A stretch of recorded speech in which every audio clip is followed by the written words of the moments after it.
Olá, eu sou a Nina e sejam bem-vindos a mais um vídeo do T'Organizas.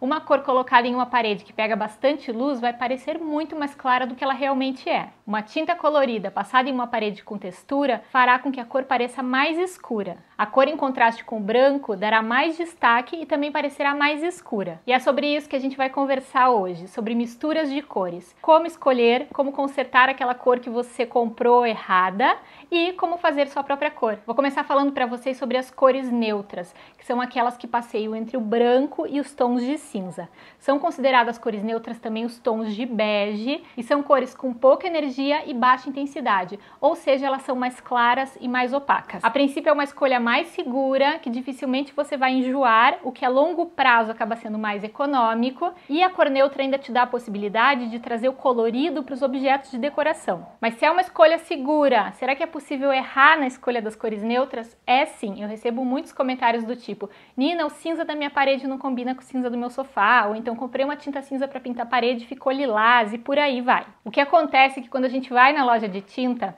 a gente abre aquela cartela e encontra vários tons diferentes. Eu mesmo fico nervosa quando eu vou escolher cor, porque eu sei que uma diferença sutil na cartela, na parede, vai fazer uma diferença enorme. É difícil de escolher porque a mesma cor tem diversos tons. Então um cinza puro, que é só formado por branco e preto, já tem vários tons diferentes, desde a menos saturada, que tem menos pigmento, até a mais saturada, que tem bastante pigmento, que fica mais escura. Fora isso, na composição daquele cinza ainda podem ter outras cores, que é o que vai fazer com que a cor puxe mais para o lilás, para o azul, para o marrom e por aí vai. E aí o que é importante? Lá na loja de tinta, quando vocês pegam a cartela, vocês analisarem a fita inteira. Então aqui, ó, por exemplo, aqui eu tenho um cinza. Se eu analisar a cartela, eu vou ver que em outras saturações, que com mais pigmento, a tinta fica azul.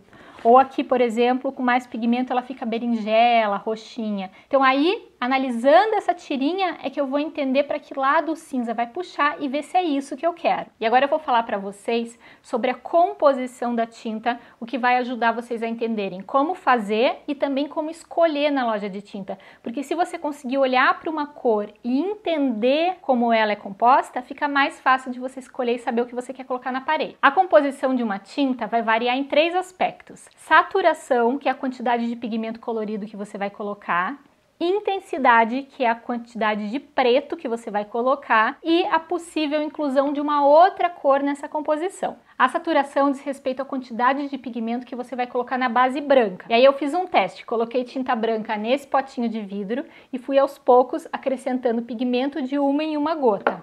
E aqui eu fui acrescentando uma gota de pigmento, 2 gotas de pigmento. Quando chegou aqui pelo meio eu fiz 3, 4 gotas, mais pra cá eu coloquei umas 5 gotas e lá pro final eu tava colocando 10, 20 gotas. Até que eu cheguei nessa aqui. Eu ainda fiz um teste de colocar um pouquinho de tinta, bastante pigmento, e ela ficou bem saturada, mas aí nesse caso aqui eu acredito que não vale a pena, porque aí vocês usariam muito corante para chegar num tom assim.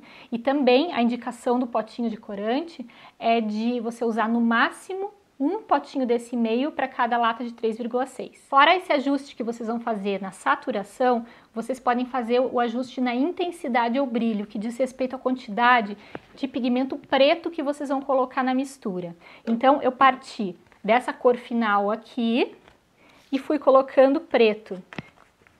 Então vocês podem ver que aqui eu coloquei uma gotinha de preto, 2 gotinhas de preto até chegar aqui. Eu poderia continuar e ela iria ficando mais acinzentada e mais escura. Além desse ajuste de saturação e intensidade, ainda é possível vocês colocarem uma outra cor na mistura, que é aquilo que a gente conversou lá no cinza. Lembra que o cinza puxava para o lilás, que o cinza puxava para o azul?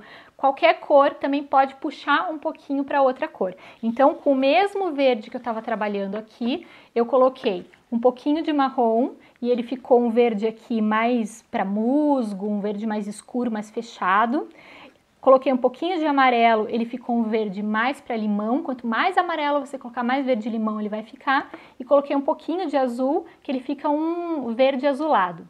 Esse tom de verde aqui, eu imagino que vocês vão falar assim: Nina, isso está parecendo azul. Mas nessa mistura aqui não tem uma gota de pigmento azul, é só pigmento verde. Aqui, ó, eu até pintei uma pontinha para vocês verem a diferença, como ele ficou mais azulado mesmo. E para quem vai fazer mistura, minha dica é nunca começar a jogar os corantes direto na lata.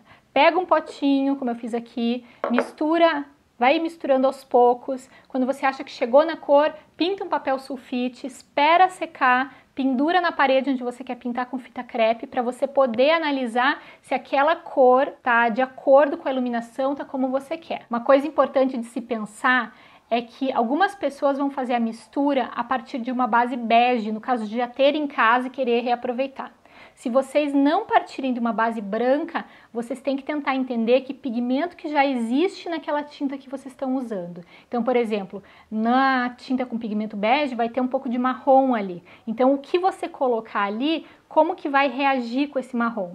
Por exemplo, se vocês quiserem fazer um amarelo bem brilhante, um amarelo puro, vocês nunca vão conseguir partindo de uma base bege. A base bege já tem marrom ali, se você começar a jogar pigmento amarelo, ele vai ficar mostarda, ele vai ficar caramelo, mas ele nunca vai ficar aquele amarelo brilhante, independente da quantidade de pigmento que você jogue. Outra dica é nunca fazer a quantidade exata de cor que você vai precisar. Faça sempre um pouquinho a mais, guarde num pote, porque num eventual retoque você tem aquela tinta. No caso de você querer consertar a cor que comprou errada ou reutilizar a que já tem em casa, tem duas coisinhas básicas sobre clarear ou escurecer. Então vamos lá, você comprou uma cor muito vibrante, colocou na parede, ficou muito chamativa, você pode colocar um pouquinho de preto.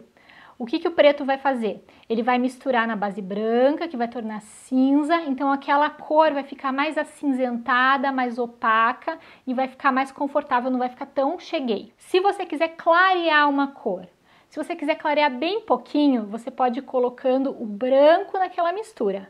Porém, o branco não tem pigmento. Então, se você já tiver uma tinta muito saturada, você vai jogando branco, branco, branco, você vai ver que vai aumentando aquela quantidade de tinta e não vai mudar praticamente nada. Então, façam ao contrário.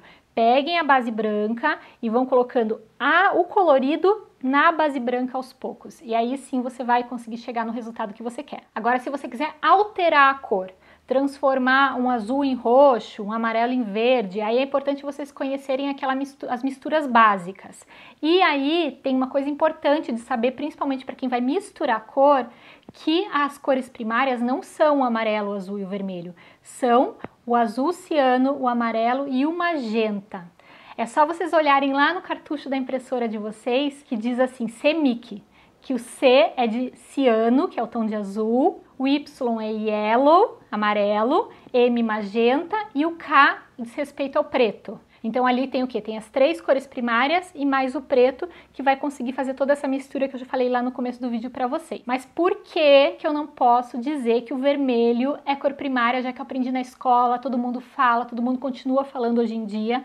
Porque assim, a cor primária, gente, ela é uma cor pura, que ela não surge de mistura nenhuma. O vermelho, ele é a mistura do magenta com um pouquinho de amarelo. Então o vermelho já é uma mistura, a gente não pode dizer que ele é uma cor pura, cor primária. E aí vocês têm que lembrar daquelas misturas que a gente aprendeu na escola. Se eu misturar lá o vermelho com o magenta, ele vai ficar roxo. Se eu misturar o magenta com o amarelo, vai ficar vermelho. E se eu misturar o amarelo com o azul, vai ficar verde. Esse é o básico. Então você tem uma cor meio azulada, você consegue deixar ela para o verde, você consegue deixar ela para o roxo.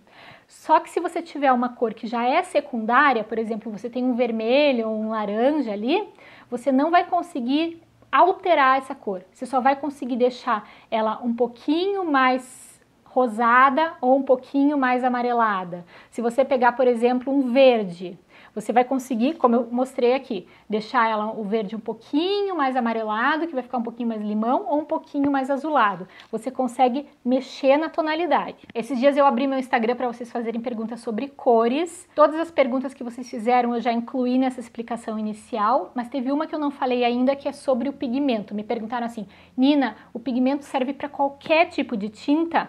Não. Se você comprar o pigmento à base d'água, você tem que usar em qualquer tinta à base d'água. Então você tem que prestar bem atenção na base. E eu também, aqui em casa, eu faço muita mistura assim. Eu pego, por exemplo, a lata de 3,6 de tinta PVA. e pego outras tintas que eu tenho que também são à base d'água e misturo. É o correto? Não, é meio que uma gambiarra, mas funciona? Funciona. Sobre o custo de você fazer sua própria tinta. Vale a pena, não vale a pena? Olha, eu fui na loja de tinta, perguntei. Então eu perguntei um tom de verde, né, já que eu ia fazer essa experiência para vocês.